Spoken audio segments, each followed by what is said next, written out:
Hi hello నమస్తే. నేను మీ positive review Prem. ప్రతి ఒక్కరు నా ఛానల్ సబ్స్క్రైబ్ చేసుకుని బెల్ ఐకాన్ క్లిక్ చేయండి అండ్ ఇన్స్టాగ్రామ్లో నా ఛానల్ ఫాలో అవ్వండి. ఏదైతే వీడియో చూపించారో తనూజాకి, ఆ వీడియో వచ్చి కేవలం ఒక ప్లాన్ ప్రకారమే చూపించినట్టు ఉంది. ఎందుకంటే ఏదైతే డెమోన్ పవన్ మీద కోపంతో, ఎందుకంటే నెక్స్ట్ ఆల్రెడీ డెమోన్ పవన్ రీతుతో మాట్లాడిన విషయం కోసమే చూపించినట్టుంది.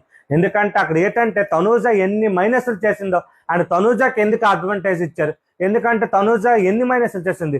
నాన్న గురించి మాట్లాడింది, ఇమ్ము గురించి మాట్లాడింది, రీతు గురించి మాట్లాడింది. తనకు ప్రతి ఒక్కరి దగ్గర నుంచి ఎక్స్పెక్టేషన్స్ ప్రతి ఒక్కరు సపోర్ట్ చేయాలనుకుంది. కానీ రీతు దగ్గర నుంచి ప్రతి ఒక్కరి దగ్గర వరకు, శ్రేజ వరకు కూడా, తనకు దివ్యాకు కూడా చివరి అక్కడికి సపోర్టే కోరుకుంది.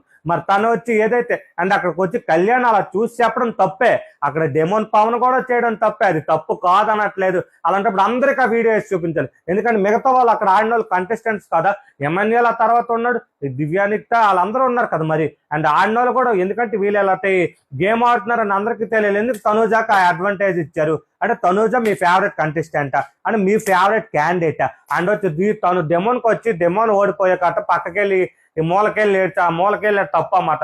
యాక్చువల్గా అక్కడ డెమోన్ ఎందుకు పక్కకెళ్ళాడు, కోపంలో ఏదైతే అనేస్తానో అసలు నాకు బర్నీ గారితో కూడా అన్న నాకు కోపం అయితే రాలేదన్న, పది పూర్తిగా అప్పటికి టైం ఉంది, సెకండ్ ఆర్ థర్డ్ వస్తాము, పూర్తిగా గ్లాస్ వరకు పెట్టి తోసి పంపించితే అక్కడ పంపిస్తుంది. నాకు మూడో గ్లాస్ అయ్యేసరికి అక్కడ పెట్టి ఉంచేస్తే గేమ్ ఏం గెలిచింది వచ్చి మూడో గ్లాస్ వరకు పేర్చి పంపిస్తుందన్న. ఆ హీట్ ఆఫ్ మూమెంట్ లో నేను ఎక్కడ తనకి ఏదైతే అనేస్తానని చెప్పి నేను పక్కకెళ్ళి ఉన్నానని చెప్తే వచ్చి నువ్వు అందరికీ వచ్చి నువ్వు అక్కడ ఎవరికి అందరికీ చెప్పలేదు. తన దగ్గర దివ్యానికి తెలియదు, తన దగ్గర బర్నీ గారు వెళ్ళారు. ఏంటంటే నువ్వు పక్కన వెళ్ళకుంటే తను ఇదవుతుంది, నువ్వు వెళ్ళి అక్కడి నుంచి ఎందుకు వచ్చావని అని చెప్తే తనకు హీట్ ఆఫ్ మూమెంట్ లేదని అంతానేమని వచ్చాడని చెప్పి తన పరంగా తన వల్ల 100 పాయింట్స్ లేకపోతే 80 పాయింట్స్ పోయేది రీతు ఏడ్చింది. అక్కడ వచ్చి డెమోన్కి వచ్చి క్లాస్ పీకి డెమోన్కి వచ్చి మైనస్ చేశారు. అండ్ రీతుకి వచ్చి సుమనాన్నకి వచ్చి అడుగుతారు, సుమనాన్నకి ఎందుకు నువ్వు శ్రీజాతో టైఅప్ అయ్యావు అని చెప్పి. అసలు ఎందుకు శ్రీజ టైఅప్ అయ్యాడు అడిగితే తప్పేముంది, అందులో ఏటుంది అసలు నాకు అర్థం కావట్లేదు. అలాగైతే ఆ ప్లానే అది కదా, సుమన్ అక్కడ తీసేది, తనుజ అక్కడ తీసేది.